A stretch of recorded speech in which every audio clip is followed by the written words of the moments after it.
Okay, this video is going to cover the anatomy of the heart as well as pulmonary circulation. So for starters, don't forget that when you see the heart in the anatomical position, the left side of the diagram is actually the right side of the heart and vice versa. So the right side of the diagram is the left side of the heart. That doesn't always come intuitively for some people, so just don't forget that it's kind of opposite of what you think. For starters, the top of the heart is called the base, where the bottom of the heart is known as the apex. The heart consists of 4 chambers.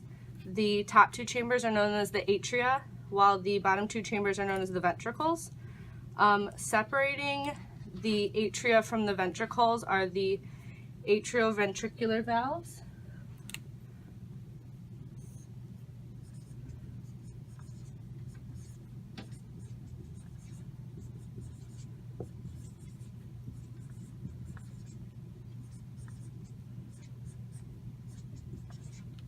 The atrioventricular valves on the right and left side are a little different. So on the right side of the heart, it's called the tricuspid valve,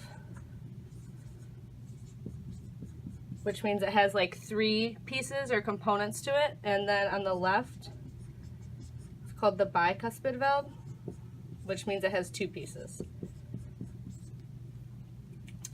So where the top and bottom chambers are separated by the atrioventricular valves, the right and left chambers of the heart are separated by this band of tissue here called the septum.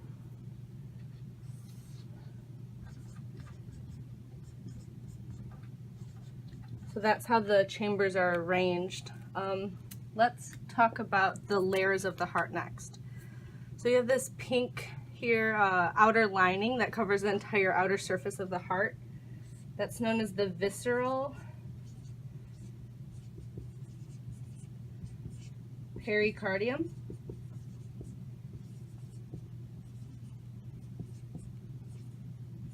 So just remember that visceral concerns an organ, where peri means outer layer.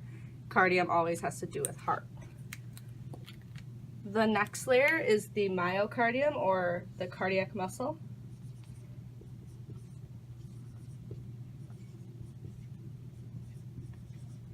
You'll notice in this diagram that the myocardium on the left side of the heart is much thicker than on the right. That's intentional. The left side of the heart has to be much stronger because when it contracts, it pumps blood to the entire body, whereas the right side of the heart only pumps blood to the lungs. So it needs to be much stronger, and that's why the muscle's thicker on this side. The inner lining of the heart, which I haven't necessarily drawn, but it would cover the entire inner surface of the chambers, is known as the endocardium.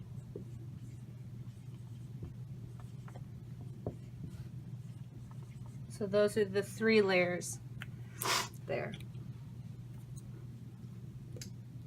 Let's go into more detail about the atrioventricular valves. I've drawn them kind of this like downward pointing shape, and they're like that so when the blood flows through the atrium into the ventricle, they kind of allow blood to pass over them and flip downwards like this. They're attached to these structures here known as the chordae tendineae.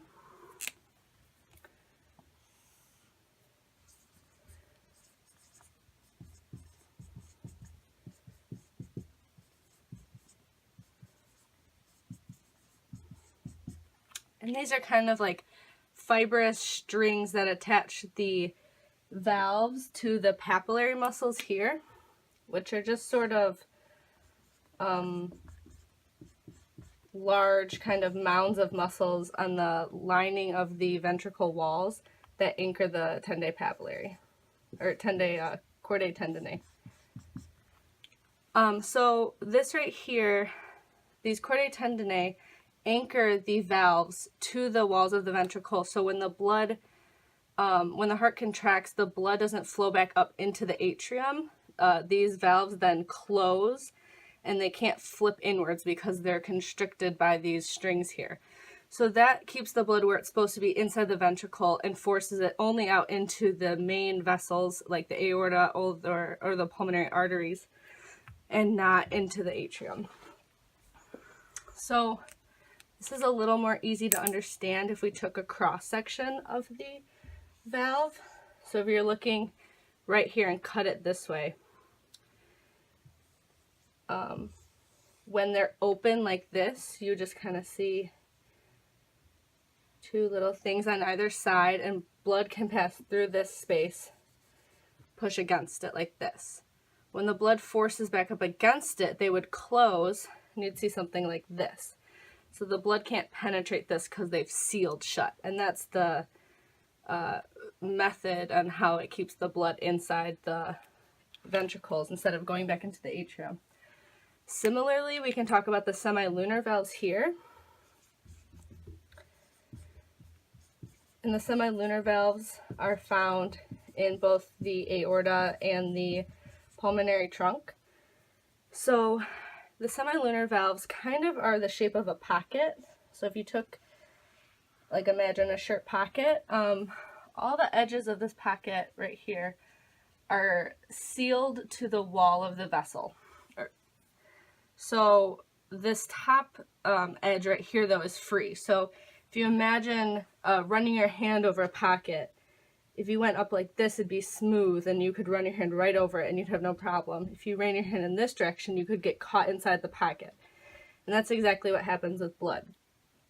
So as the blood leaves the ventricles into the semilunar valves of the aorta or the pulmonary trunk, it's similar to this picture here where you have these little segments. The blood can run over it in this direction, and it has no problem. When the heart relaxes and the blood can kind of fall back down onto the valve, instead of going back into the ventricles, the blood will be caught by this pocket. So the blood will fall back down in this direction and get caught by this pocket. And the blood can't go back into the ventricles because the valve kind of cupped it like this. So hopefully that makes it a little more easy to understand when you look at the cross sections like that, how the valves actually keep blood where they're supposed to be going and not let it flow in a backwards direction. Now let's talk about pulmonary circulation and the circuit the blood goes in to be oxygenated and to carry it to the tissues. So just for convention's sake, we're going to start in the right atrium right here.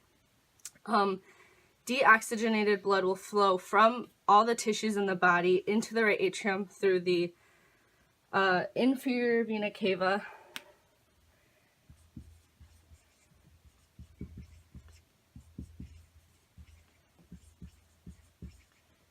and through the superior vena cava. So the inferior vena cava carries blood from anywhere below the heart, where the superior vena cava carries blood from above the heart. And they both enter here in the right atrium. Next, they'll be forced down through the tricuspid valves into the right ventricle. The tricuspid valves will close to keep the blood in there. It'll then be forced through the semilunar valve of the pulmonary trunk. So if this is the valve, comes straight back here, and this is where the vessel comes out of the heart, and it immediately branches off into the right and left pulmonary arteries.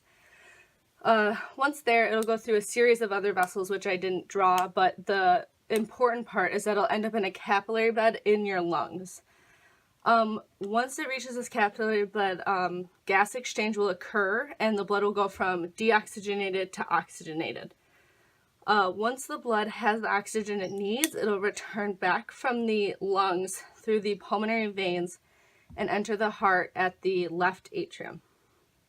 Once there, it'll be pushed down into the left ventricle through the bicuspid valves, back into the semilunar valve of the aorta, which then will carry blood anywhere else throughout the body other than the lungs. So we have a few branches here that go above the heart.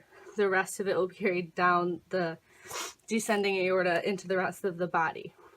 Once it reaches the tissues, the oxygen and other nutrients in the blood will be diffused into the tissues, and the blood will return back into the inferior and superior vena cava deoxygenized, and the cycle will start all over. So just to go over it real quick, we have right atrium, tricuspid valve, right ventricle, semilunar valve of the pulmonary trunk, pulmonary arteries, capillaries in the lungs, pulmonary veins, left atrium, left ventricle, semilunar valve of the aorta, ascending and descending aorta, and then capillary beds in the tissues back up. So that's basically the entire thing. Don't forget the functions of the different kind of valves, as well as the chambers and the layers of the heart and pulmonary circulation. Okay, I hope that helped.